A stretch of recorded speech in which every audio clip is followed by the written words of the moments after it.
during this particular session, I think it's during this particular session, all we're going to discuss is the current crisis, what we think as being the situation in the country, and where we think things are going from here, and what you should likely be doing. Along the way, ask questions as whenever you want to. There's no set or format set in stone here. There's obviously some kind of format, but not set in stone. Ask questions on any topic any way you want to, and I will try and answer them if it's applicable at that point, or if I can fit it in some way. If not, I'll just wait until I finish what I'm talking about, and then I'll discuss that particular question. Okay, so what's happening in the country at the moment? So that's the topic of this particular thing. So Africa, WTF is happening. Okay, so here's the outline, headlines. What's the current situation? What's the underlying causes? Is it something that's just local to South Africa, or is it something that's happening elsewhere as well? There's actually a question in already. Okay, so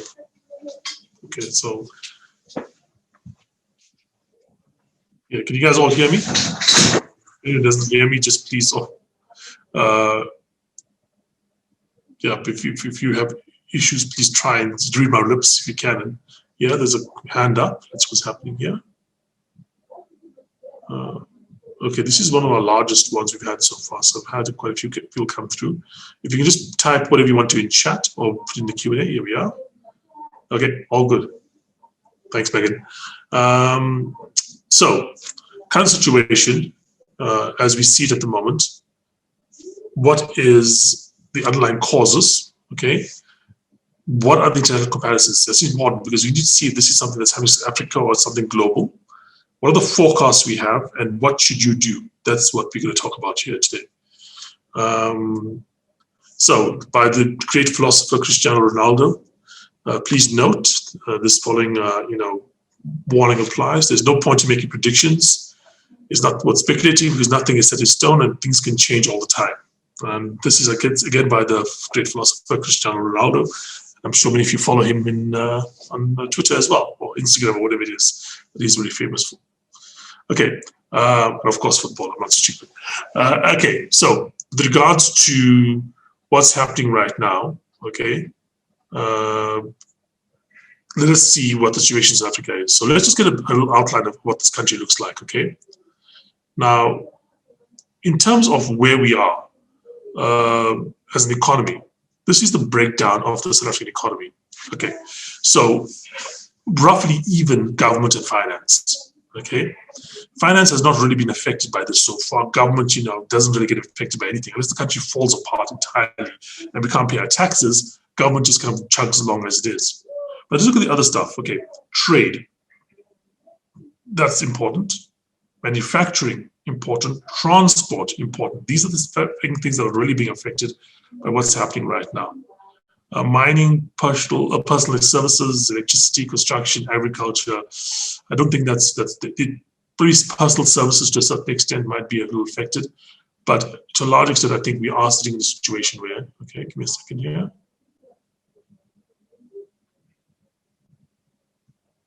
Okay, where the primary parts of the economy that are being affected right now are, like I said, trade, manufacturing, and transport, which together add up to just about a third of the economy. It's over a third of the economy, okay?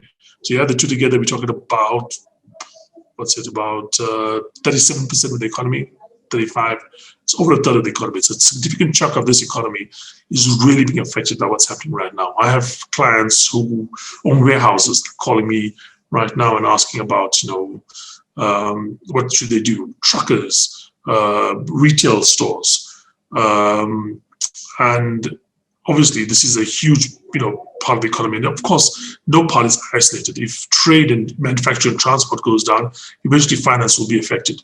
Then government will also be affected because of the lack of revenue coming in and so on. But anyway, this is the country at the moment. And these are some pictures that we are seeing right now of, basically transport, trade, and maybe some manufacturing up there, a little factory being affected as well. Here's a picture of the rand. You can see that we've had a really strong, strengthening of the rand over the last year. Okay, since about August last year, we've really improved.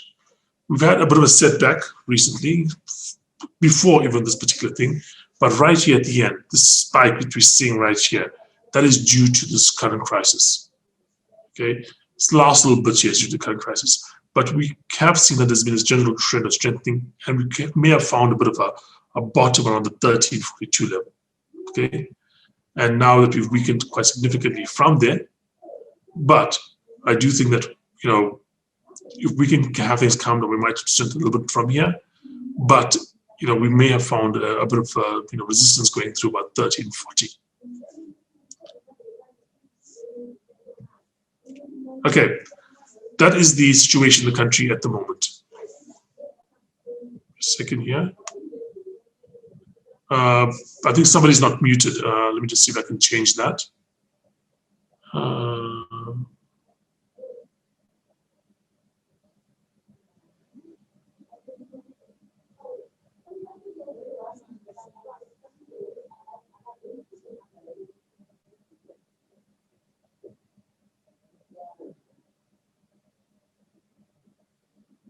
Okay, I don't be able to change it from my side. If anyone could just mute their own sides.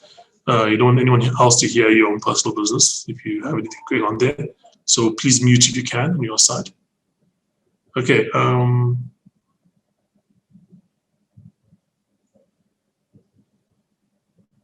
days. See if anyone here is not muted.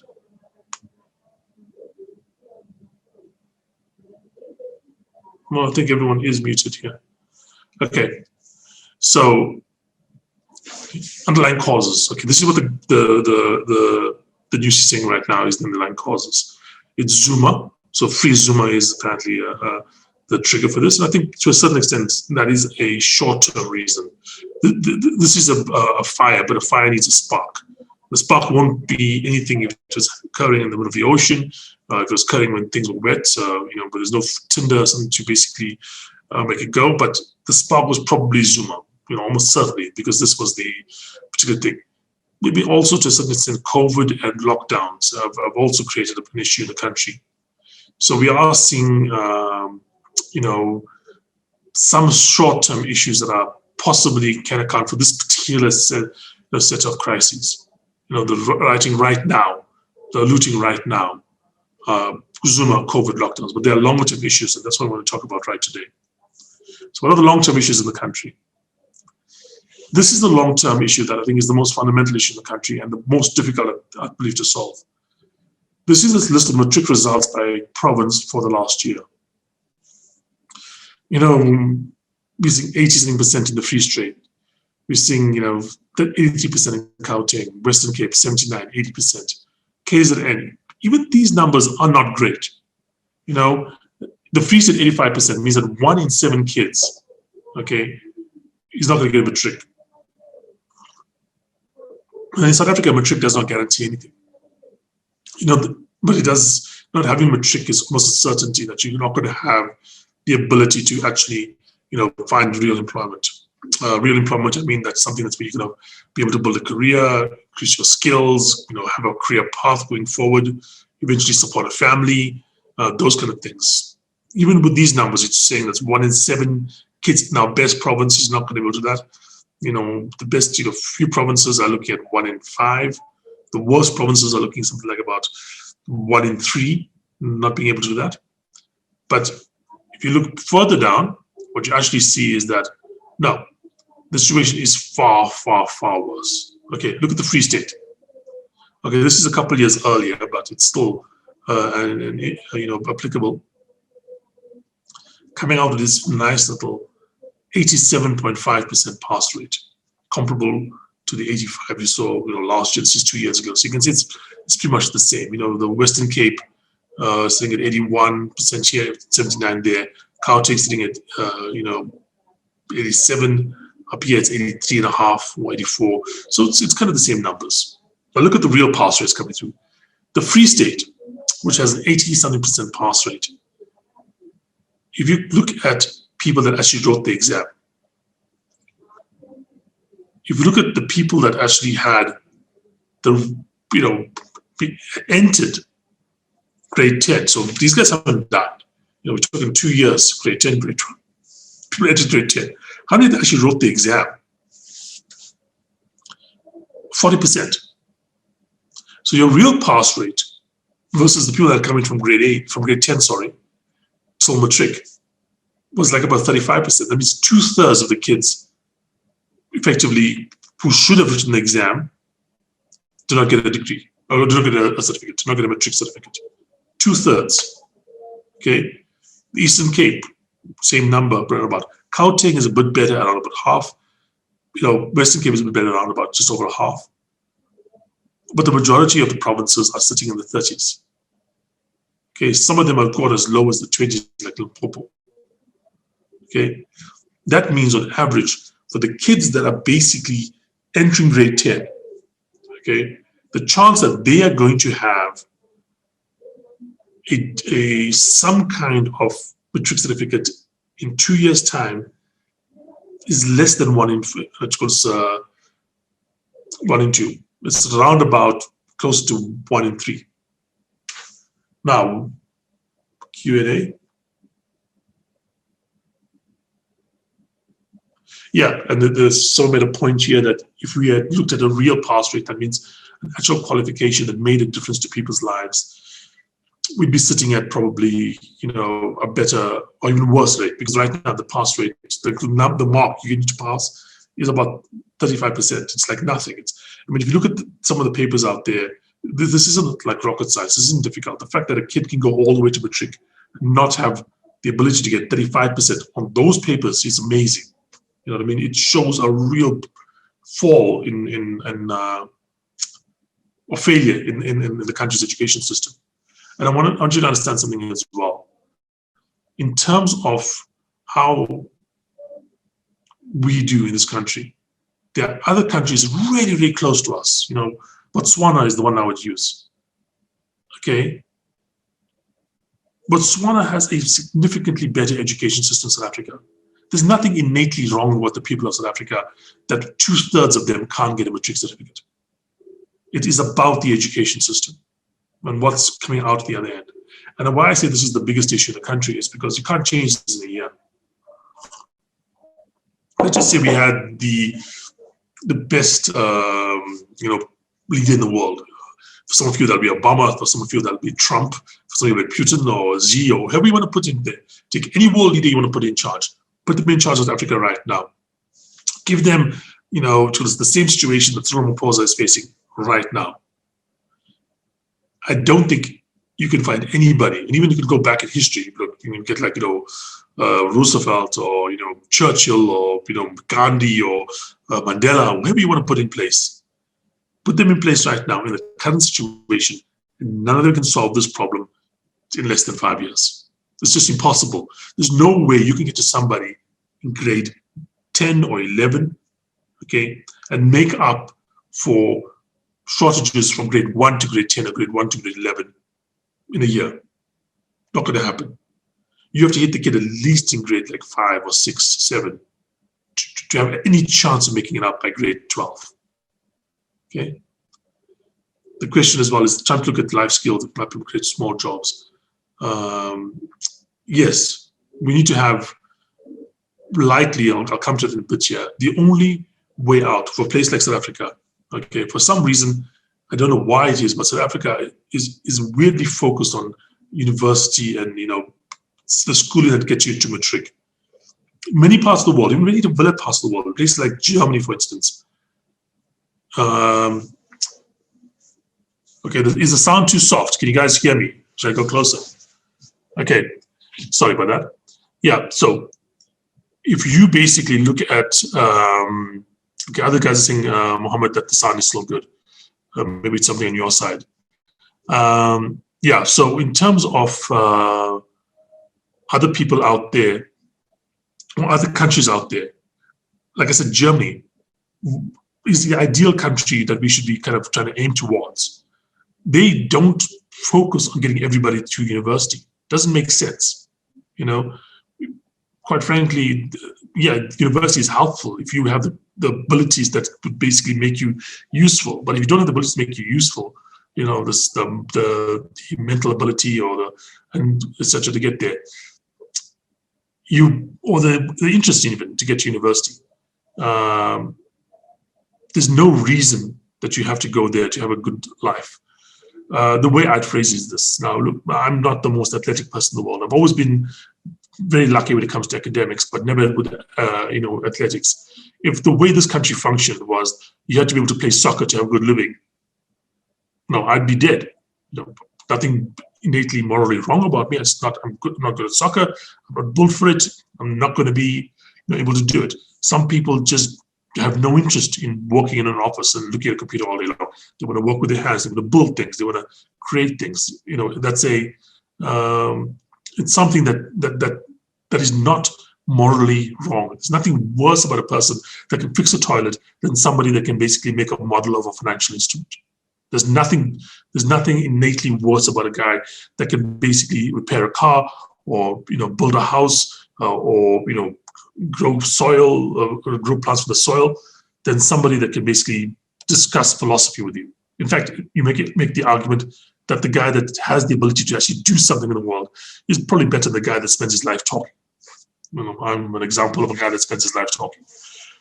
So yeah, we will discuss that in a bit, but that's probably the way forward for the country. But anyway, getting down to this, what we have here is a situation in which we are losing somewhere in the region of about 600,000 kids, more than that, every year. Every year, 600,000 kids, check it out. Now, among those kids, yes, there are going to be people that could have been great academically, could have been, gone to university, got a degree, contributed from that point of view. There are probably quite a number of them here. And they've been let down by the thing. But there's always, even the best society, the best education system, there's always going to be kids that were never going to be focused on academics, who never wanted to be in front of a screen or a book or typing all day long, or just, that they want to use their hands. They want to use other parts of their, skill set than just, this strict academic stuff that we talk about. Those kids, even the best system, there has to be a way out for them. And obviously, in South Africa, we don't have that best system. But looking at the situation right now, we are hitting, in terms of unemployment, unbelievable levels. Why are these people going out and willing to risk violence? I mean, if I saw, for instance, looting happening there, and I saw a great TV, I could say I could get a TV, I wouldn't go there, not just because I don't want to break the law, but because it's dangerous. You've seen things on TV right now of looters looting from looters. You've seen people being attacked. You've seen people being, killed. Even, I mean, the number of dead right now is approaching 100 people. Someone's saying, I'm already telling you everything we already know. And I'm saying, what if we get to the July and learners still don't have textbooks? And what I'm saying to you is, even if learners had textbooks, even if they did, even if you created the perfect system right now, today, firstly, you would not make a significant impact on this for a few years at least. You're not going to rescue a child that's been failed all the way to grade 10 in 2 years. Not going to happen. Okay? So even if we do it right now perfectly, we will still need time to basically get over this hump, maybe 5, maybe 10 years. If we start today and we have all the resources and we have all the leadership we need. So even forget about preparing the resources and getting the leadership right now, today, perfect leadership, perfect resources, 5 to 10 years to sort it out. Also saying that even if we did sort it out in 5 to 10 years' time, there still needs to be an avenue for people that don't want to go this way, don't have the aptitude to do it. There's different skill sets, okay? So yeah, that's the issue. Now coming to what this means in terms of our population, this is of course before the current situation. Here we have, a second here. Okay, well, someone says rush up a bit. Okay, getting to the points here. Economically active population we see in South Africa is about 22%. non-economically active population is about 17%. No, 22 million, 17 million. Employed are sitting at about 14, just about 15 million. Unemployed, the strict definition is 7. Getting to the rates here. The unemployment rate, even according to the strict definition, the strict definition works like this. You are looking for a job, actively looking for a job. Now imagine being unemployed for 2 years and actively looking for a job. That's very unlikely. If you would accept a job, if it is given to you, that's the broad definition of unemployment. Actively is the strict definition is looking for a job right now.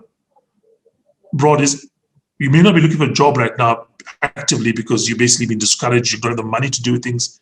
But if someone came to you right now and offered you a job, you take it. That I think is a fair example. 43% of people, that means basically 2 out of every 5 people is going to be in a situation where they would accept a job if given to them right now. That means they really are unemployed. They just don't have either the resources or the mental energy to go out and actually look for jobs after being unemployed for multiple years. I mean, if you've been unemployed and been rejected for, say, 3-4 years, you're going to be a very strong character to still be out there every week looking for your job and putting a CV out there. Okay, so if you had to go down a bit, a second here, okay, and look at the breakdown by groups. This is also very important. Okay, you're seeing that the worst unemployment is for people under 35. Okay, this is the unemployment rate. 41.3% of people under 25 to 34 basically unemployed. 63% of people 15 to 24. 15 to 24, I mean, you still have a hope. You could be taking a break for a year. There's still something here. But the key point is 25 to 34. 41% of those people have no jobs. The absorption rate, that means the amount of people that the economy can absorb of that group there, is 41%. The participation rate, that means the number of those people that are basically in the labor force looking for jobs right now, is about 2/3. 1/3 are already lost. Okay. So what are we seeing right here? We are seeing a situation in which our young are really falling behind. Look up the older groups, okay, 65, 64, because we could retire at 55 in South Africa and get our pensions and stuff. Obviously the number of people that are there are reduced. But look at the group above, 45 to 54. People that are if you're talking about a road, at 45 to 54, at least at the top, we're probably coming down that hill. We're going downhill. Okay, they have the highest participation, or they have a really high participation rate. They have a 72.7% participation rate. They also have the best absorption rate and a low unemployment rate. Okay, people as we get older in this country seem to have a very high absorption rate. Okay, the unemployment rate among them is 20%, significantly lower than the 40%, half basically of what for the guys 25 to 34, 45 to 54. Obviously, there's the 34 to basically, or 35 to 44 people, but even them, they are better off than the guys just below them. Okay, but there's this trend. And what does this mean? This means that we have this huge population of people that are unemployed, unemployable likely because they don't have the qualification that the economy wants or that employers want.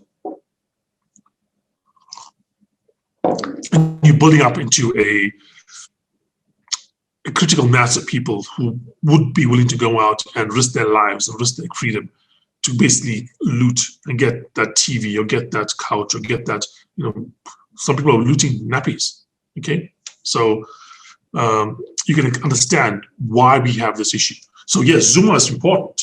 It was a spark. We had stuff happening with regards to, COVID. Okay, lockdowns, yeah, spark. This is the tinder. Looking on, okay, this was how the economy was recovering after COVID. Trade, transport, manufacturing were just barely recovering. Mining had spiked up, and finance had spiked up nicely. But trade had done a bit better. Transport, manufacturing is the worst of these things. Manufacturing, by the way, is the only way out. Why? Because everyone else that ever got out of what we have right now has done it through manufacturing. Nobody has gotten out the situation South Africa has right now, or something similar to what South Africa has right now, where we have a very poor population, a very uneducated population, and got into a developed world status by doing it through finance, or doing it through computer programming, or doing it through arts and crafts. No, it's manufacturing, it's building of factories, it's getting people that can use their hands and get a decent paycheck and getting their life started by doing something in a factory, whether or not it's starting a bolt or assembling a car or doing whatever. That's the route. That's the route the Americans took. That's the route the British took. That's the route the Japanese and the Chinese are taking right now. To give you an example of a place that's not doing that and trying to get there by some other means, look at India. India is trying to get to development through things like agriculture and things like high-tech industries. It's growing fast, but there's still a massive issue there. China did it by basically building these huge factories and making garbage at the start, making slightly worse garbage at the later on, making good stuff, then suddenly making world-leading stuff. The place that was China, say 40 years ago. If someone came to you and said, all the high-tech stuff in the world is going to be made in China, you thought not possible. But that's how they started. That's how the Japanese started. If you want a cool example of that, watch the movie Back to the Future, and you will see how the Doc Brown makes a joke about how crappy Japanese stuff, and then Marty McFly says, but the Japanese make all the best stuff. If you go back a few years earlier, a few decades earlier, you'll find jokes among the British and the Europeans about how crappy stuff is made in America, and how a few years later, the best stuff is made in America. You always find that these countries start off by making stuff crappy, slightly less crappy, good to great. And that's something that we in South Africa have forgotten about. We think the way to get forward is to do finance. You don't develop by finance. You can't develop by just having retail stores. You can't develop by doing mining or agriculture. It doesn't work that way. Okay? Nobody does it that way. The places that have the ideal mining, places like Saudi Arabia, the Middle East, those places aren't the places you want to be like. They are too vulnerable to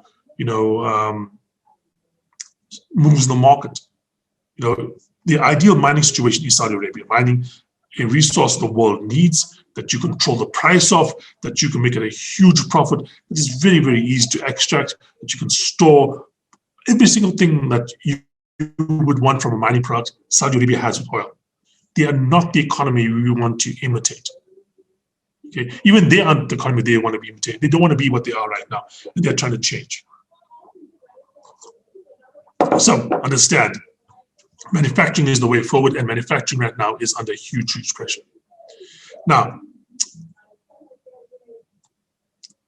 coming to international comparisons, is this something that's particular to South Africa, or is it something that we've seen elsewhere? Well, is this Arab Spring, or is this a Black Lives Matter protest? Arab Spring, remember a couple of years ago, for those that don't recall, we had places like Tunisia, Egypt, basically revolt against their governments and have anywhere from slightly bad to places like Tunisia to terrible in places like Syria outcomes from it. That's obviously the worst case scenario. We don't want an Arab Spring situation in South Africa. To the Black Lives Matter protests, where we've had the Black Lives Matter protests in the US, we've had them in Europe, we've had them other parts of the world. They really have not had a huge impact on the economy. They do make some social change, which is probably good. They do have some impact on how people are voting, or how people are thinking about policing and that kind of stuff. So they address the issues they're addressing, but they don't destroy the society that they are in, if you get my drift. So that's probably the best example of what we want. We want more Black Lives Matter protests, less Arab Spring kind of situation. In terms of comparisons in different countries out there, those that don't know, there's currently unrest happening in places like Cuba. So there's massive protests in Cuba, getting a lot of news in America, because America has this big Cuban population in Florida, very politically important, also very close to them as well. I could mention Haiti, but Haiti is a situation that, let's just say, these guys have been screwed from the time they were created as a country. World's only ever successful slave revolution, by the way, and they were paying reparations for revolting against their slave owners to the French till the 20th century, to give an idea how bad it was. Okay, so Haiti is a different story, so let's leave them out. But Cuba, Colombia, Ethiopia, we have this issue right now with Tigray, Maybe you can link that up as well. India, definitely. India has protests, multiple protests in the last 2 years. So one issue was an immigration bill. Another issue was farm laws. So there's been multiple, and massive protests. We're talking tens of millions, not hundreds of millions, depending on which figures you're talking about, of protests in India. Of course, we know about the Hong Kong protests as well that's been happening. Now, the question is, what's the international comparisons? Well, looking at Cuba, they're very, very poor people. I mean, Cuba, if you look at what a Cuban person gets from the government, and it's basically, I think it's like 5 eggs, a couple of kgs of flour per month. It's like ridiculously poor. So, I mean, a Cuban person, in terms of if you look at objectively, how much they eat, how much access to resources they have, it's pretty low. It's comparable to some of the poorest people in South Africa. But obviously, the government is more equal. There is more equality there. There is, more social cohesion, I would say. And so the protests aren't being violent in the way we are in South Africa. Okay, but there are those there. India, again, there's no way you can argue that India isn't at least as poor as South Africa, if not much, much poorer. The people that are protesting there are some of the poorer groups in that country. Farmers, this argument of how poor the farmers are, to certain minority groups, again, uncertain about how bad those are. But again, you have that. They also have the issue of lack of social cohesion to a certain extent. There's substantial minority groups that are really, really, not integrated properly into the society. They even have a different set of laws for different people. So they don't have a uniform civil code, that's what they call it, where everyone is treated the same by a law. If you're under different religions, you get the different, lawyer, a different judge, not a lawyer, a different judge, a different court system that you deal with. So very broad thing. But here's the thing, growing economy. They are growing much, much faster than us. After the crisis, or before the crisis, around COVID, they were the fastest growing large economy in the world. Right now, they're about the second or third, and they're coming out of this really, really strong. So in terms of what's happening in India, there's other things that are making it up for that. They don't have the social cohesion, they don't have the equality. Definitely, India is very unequal. I mean, you have literally, people have built $1 billion, the most expensive house in the world, walking distance from a massive slum, like literally across the road from a massive slum. Richest house in the world, across from a massive slum. We have, the poorest in India are much, much poorer than the poorest in South Africa, and the richest in India are much, much richer than the richest in South Africa.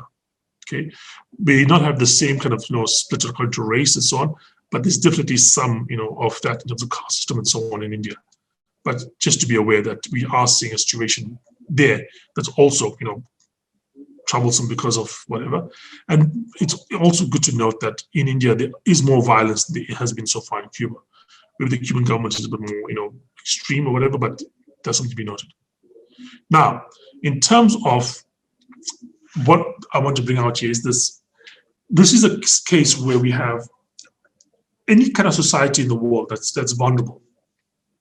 Colombia, there's a recent paper that came out in terms of where you have to be in Colombia, how many generations it will take you to get to a situation in which the poorest Colombians will get to above the middle income in Colombia.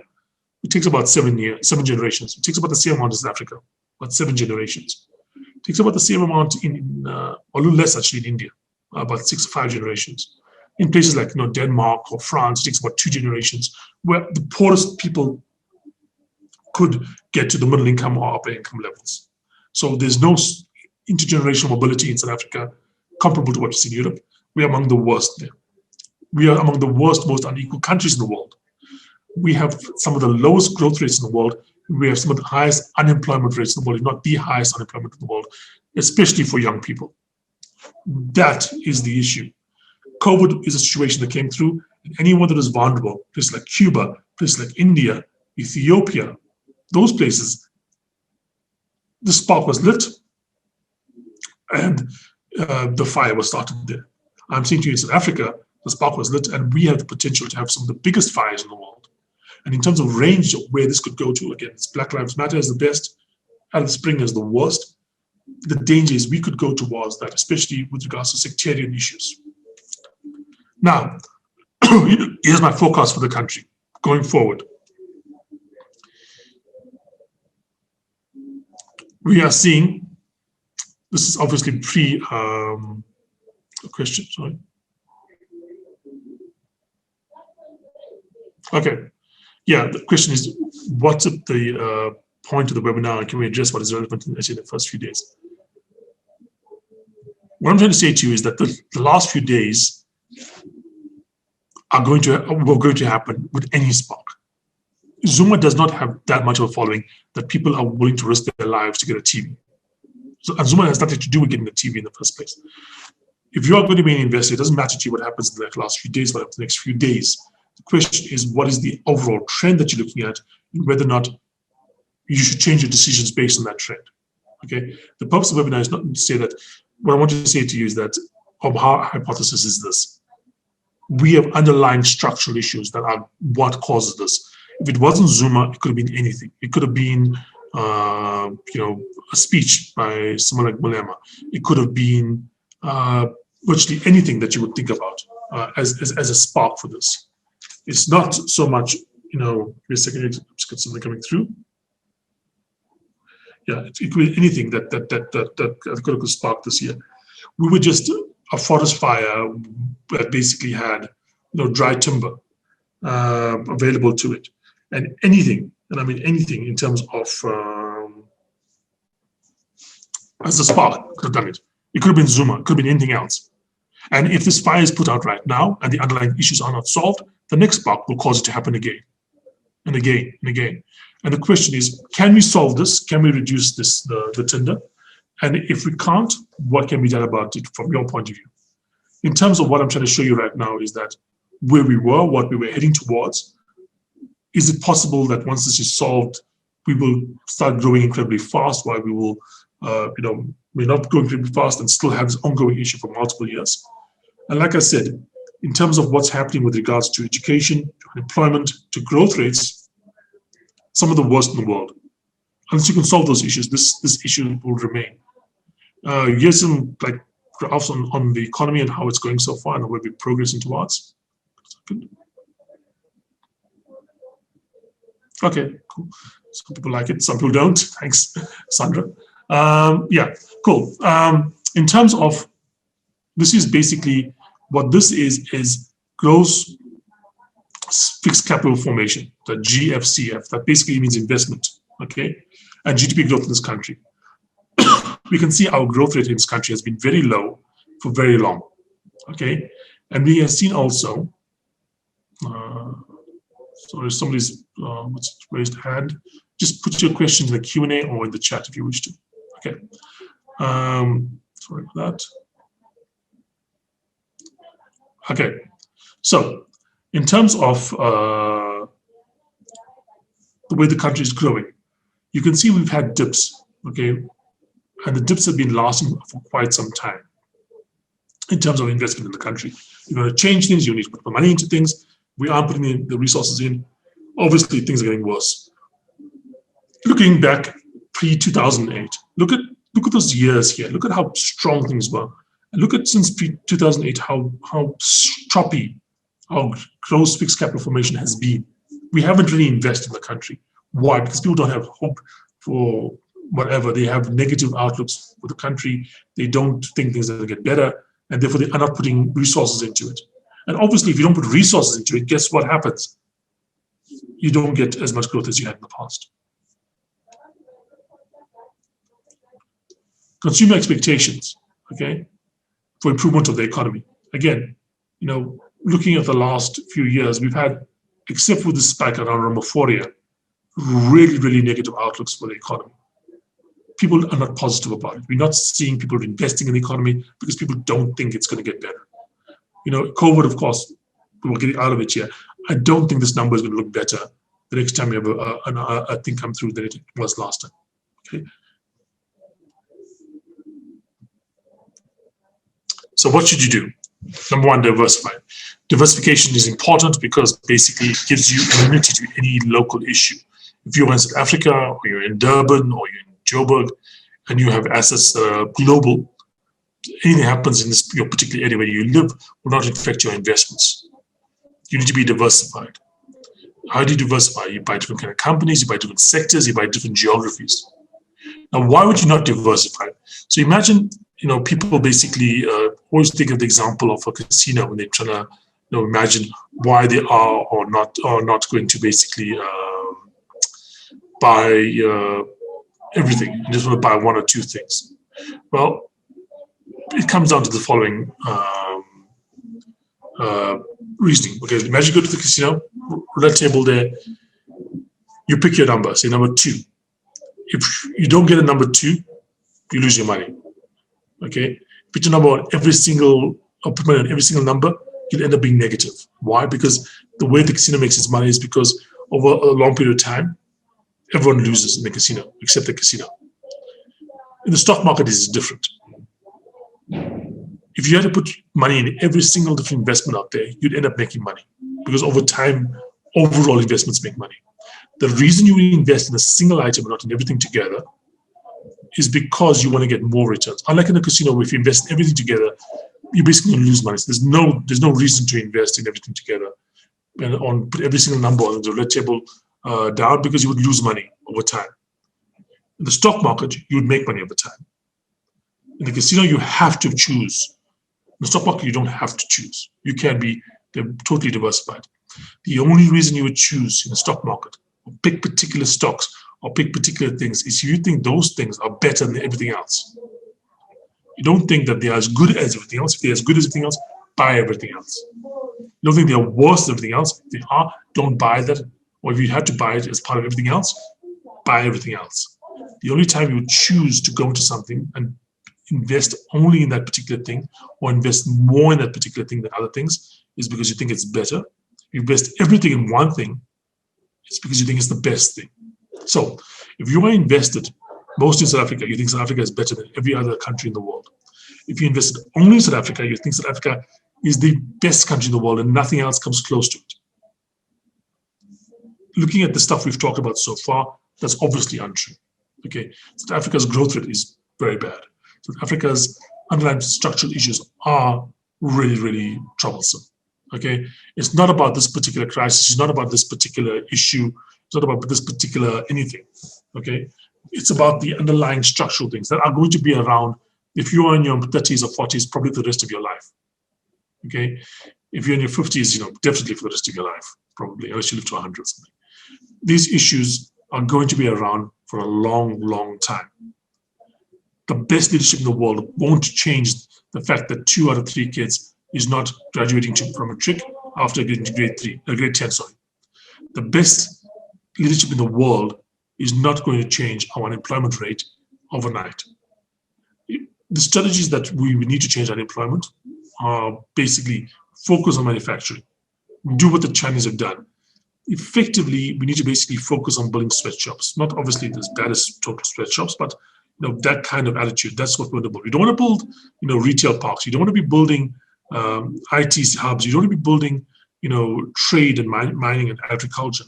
What this country needs to be building is manufacturing centers, places where you manufacture stuff. And the stuff you manufacture can't be cars, it can't be computers, it can't be iPhones. It has to be the cheap, crappy stuff to start, and then we can get up the ladder. The only reason you invest in South Africa is because you think our path forward is better than everybody else in the world, and they don't even come close to having a chance to be as good as us. That's not true. India, even with problems, grows faster than us. China, with problems, grows faster than us. America, with problems, is actually growing faster than us. South Africa growth rate is going to be among the lowest in sub-Saharan Africa, and sub-Saharan Africa is going to underperform basically both Asia and probably the US as well this year. South Africa's forward path is definitely going to be underperforming places like India and China, at least for the next decade or so. China's unemployment rate and therefore instability is going to be above almost anyone else in the world for the foreseeable future. So we have less reward because there's less growth, and there's greater uncertainty and greater risk because of the unemployment rate. There's no argument to say that we are better than everybody else. Next, what can you invest overseas? Basically, everything you have can be invested out of South Africa, or at least diversified, okay? So that South Africa isn't overweight in your portfolio. And to be fair weight in South Africa at the moment, in the global economy, is to have less than 1% of your assets in South Africa. If you were evenly weighted across the entire world, you would have less than 1% of your assets in South Africa. So looking at that, diversification. How do you diversify? What's the best way to do it? How do you get out of the country? What part of your investments can be overseas? Well, it depends.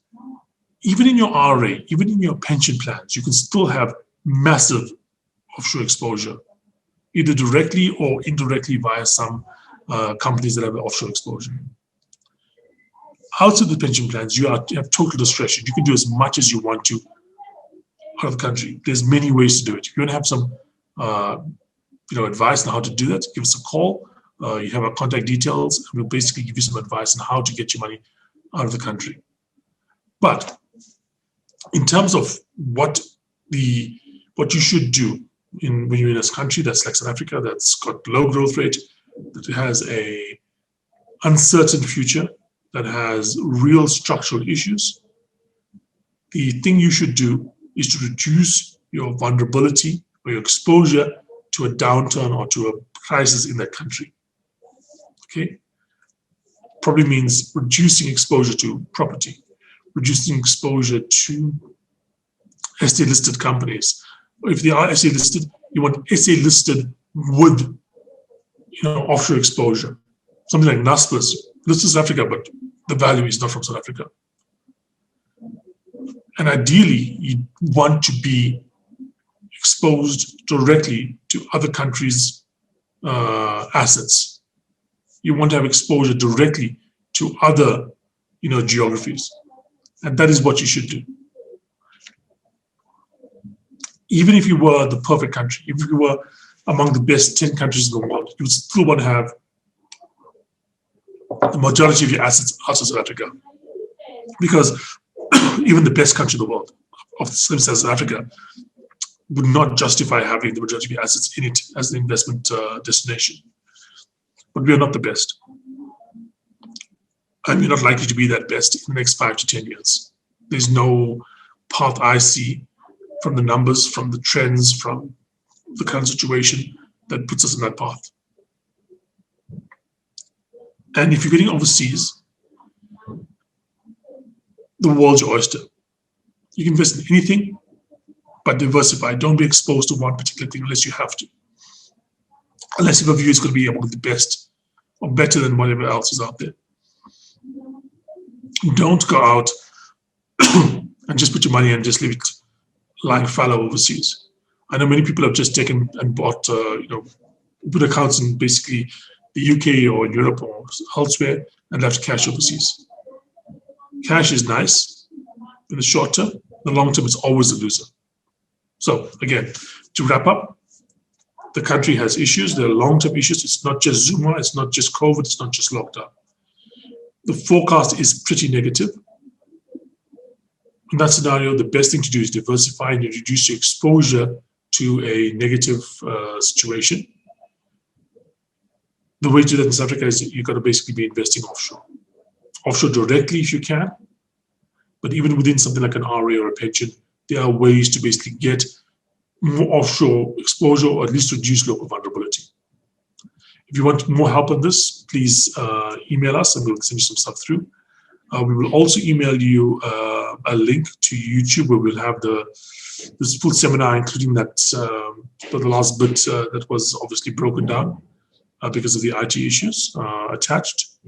And yeah, good luck and keep safe out there. A question?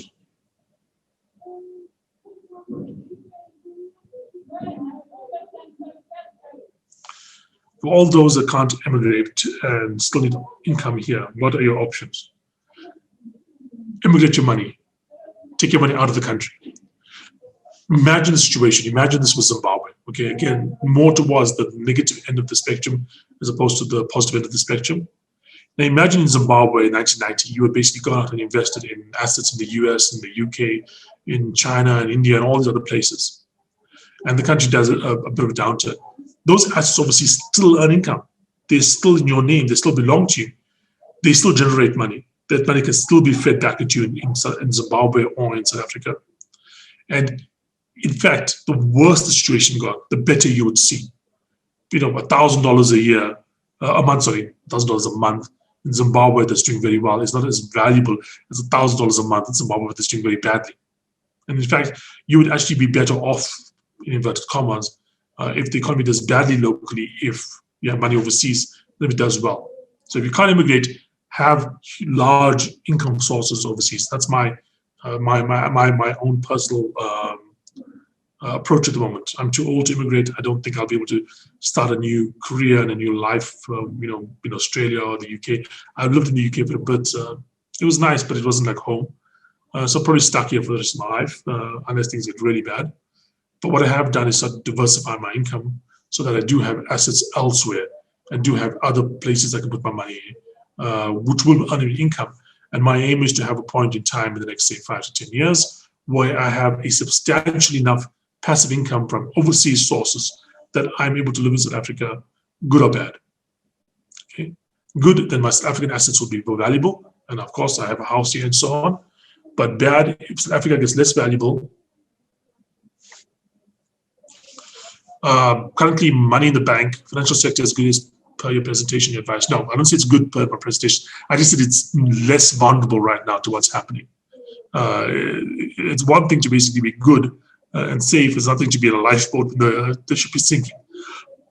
You'd rather be at home, safe and sound. Our financial sector is very, very linked to our economy. Every financial sector in the world virtually bases itself off the economy it's on. It's almost a geared play on the economy. You buy a Standard Bank because you want to have Standard Bank make money, and Standard Bank makes more money if South Africa makes more money. If South Africa is going downhill, Standard Bank does not make more money, and though you may not lose as much as you would in other sectors, being a Standard Bank is not going to be advantageous to you to stay in it. So, if you want to get out of South Africa, you can buy stocks overseas. Would you want to get into the financial sector overseas? Possibly, but definitely not overweight. Or even if overweight, not extremely overweight. We are not going to go back to the pre-2008 scenario where banks were making most of the money in the world. That's not going to happen again. Why? Because enough of a spotlight has been put on the banking sector and on financials that they are not going to be able to push the kind of huge profits that they did in the past. And that's going to be something that you have to consider when investing in banks. If you have money in the bank right now, I would suggest getting it out, looking at getting overseas, having exposure to a global portfolio, and then have a part of that money exposed to individual international stocks that you think are strong, with some exposure definitely to the tech stocks. And by tech stocks, I don't mean the Googles and the Microsofts and the Amazons. Of course, those are going to be part of any general thing. You want to be exposed to the new technologies. Every single big fortune for the last couple of years has been new technologies. When those guys in England made fortunes in the 19th century, that was because of the new technology of basically trade with India or colonization of India and other parts of the world. When guys in America made fortunes at the turn of this last century, 20th century, it was because of things like petrol. That's where Rockefeller came from. It was because of railroad barons and steel mills that were new technology at the time. We in the last 20 years have been dealing with new technology being IT, Zuckerberg, Bezos and so on. But the new technologies, after that, it's not going to be IT. It's going to be things like space. It's going to be things like bio. It's going to be things like artificial intelligence. That's where you want to be investing a portion of money for that growth going forward. So if I advise you to be big chunk in diversified, probably ETF portfolio, similar kind of chunk, maybe slightly smaller in a share portfolio of blue chip shares, and a small but significant component into high tech. And by high tech, I don't mean information technology. I don't mean internet. I mean, what is the new technology right now, which is like bio, artificial intelligence, and space. Okay. Any other questions? Okay. Once again, thank you for sticking around. A surprising number of you did stick around till the end, despite the whole IT issue we had. Like I said, we will be posting this part plus the first part as a single thing. So if anyone out, and we'll post you the link for that as well. And if you want to have help in the situation, please contact us as soon as possible.